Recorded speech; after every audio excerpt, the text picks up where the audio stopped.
This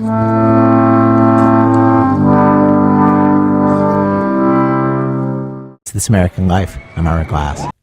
So there are things I think lots of us think we might fix about ourselves, like someday when we get around to it.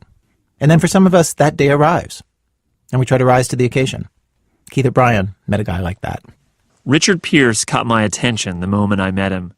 Rich is a prisoner at the Northern New Hampshire Correctional Facility, way up by the Canadian border, the North Country, people call it. He's unusually open, way more than most prisoners.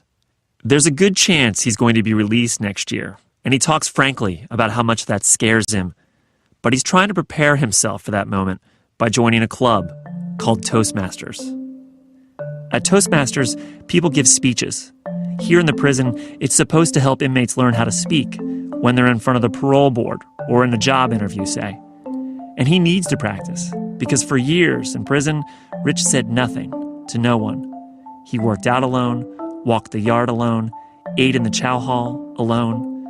Even for prison, Rich was weirdly quiet. No conversation, no give and take. He was a ghost in a green uniform.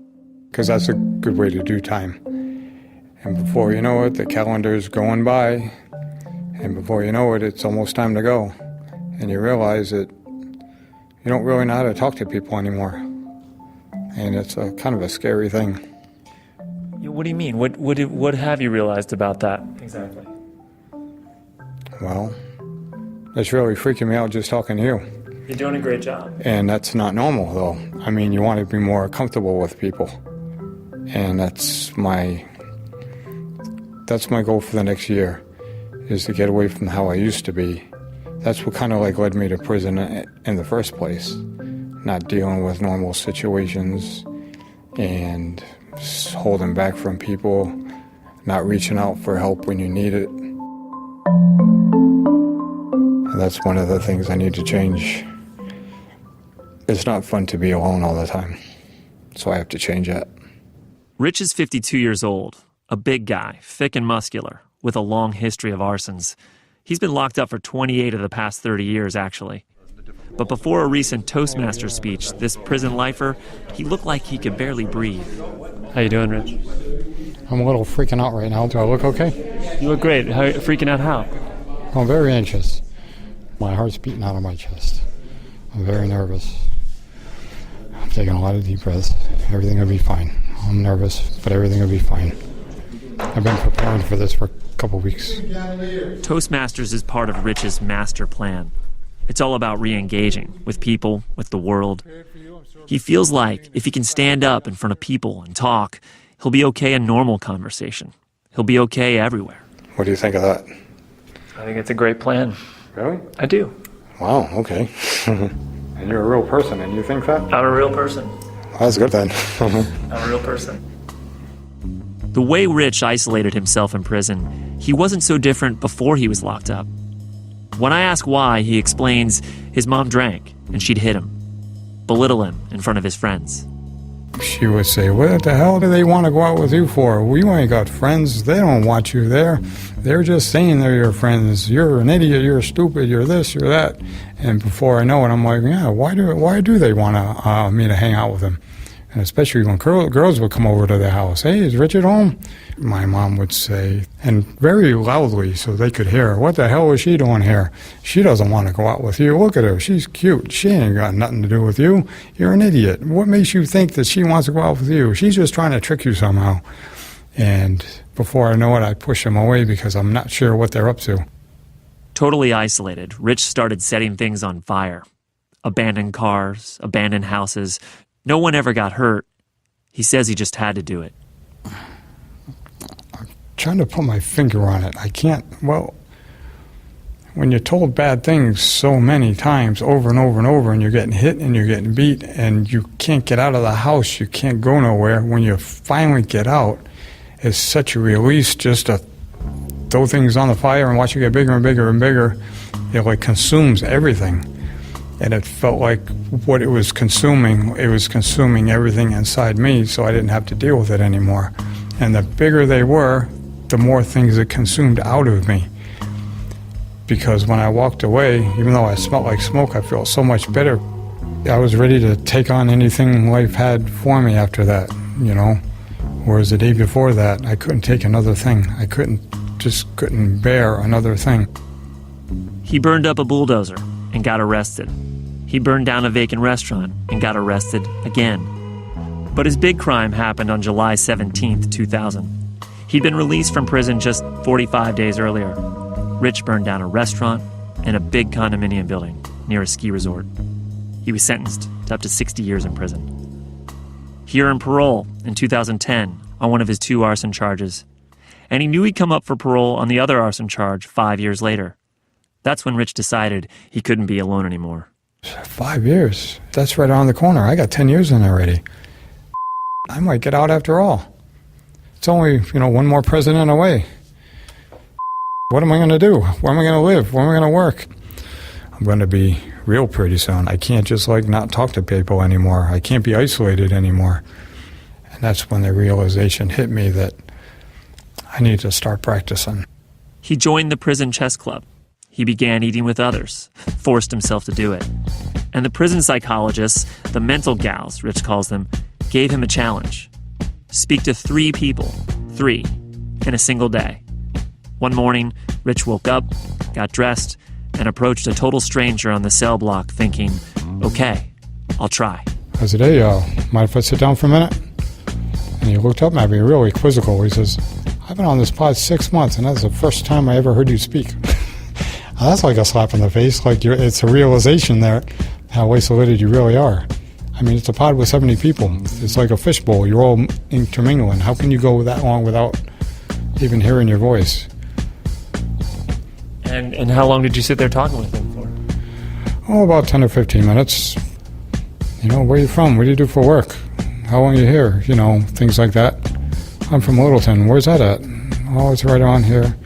Oh, is it near woods? I like the pond or this or that. Oh, yeah, there's these trails on the East Lake and, some other, small talk.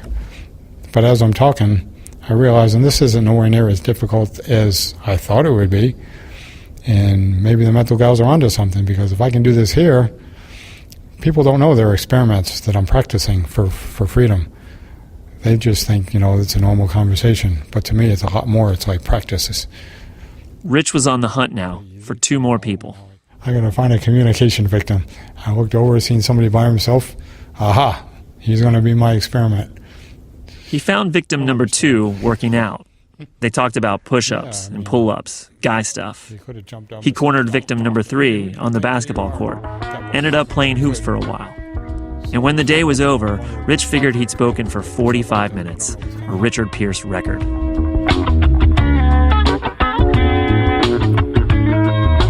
The mental gals, the chess, these conversations, they were working.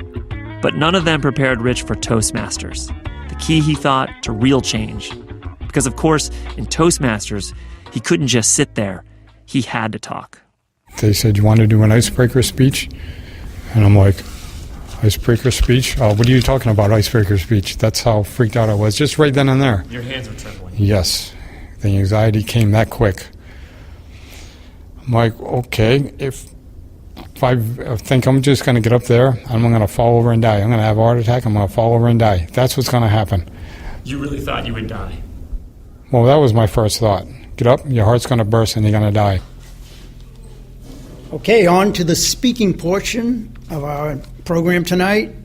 Rich, of course, didn't die that night, or the night after that. He's been coming to Toastmasters for a few months now, slowly building up the courage to speak and the skills to do it.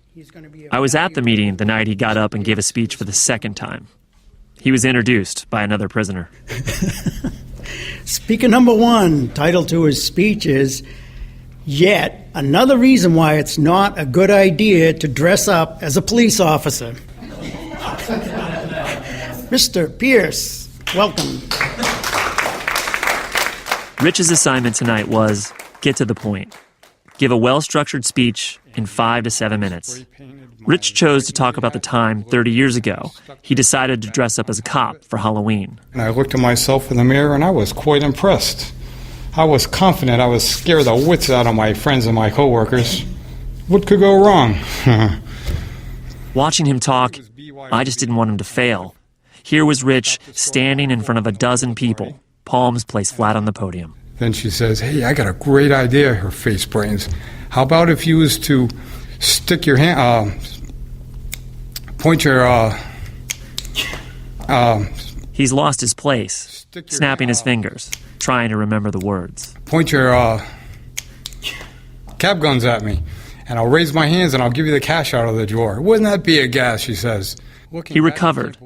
Then his story wandered a little, but he got a lot of laughs. He connected with the room. A real victory. The end. Thank you.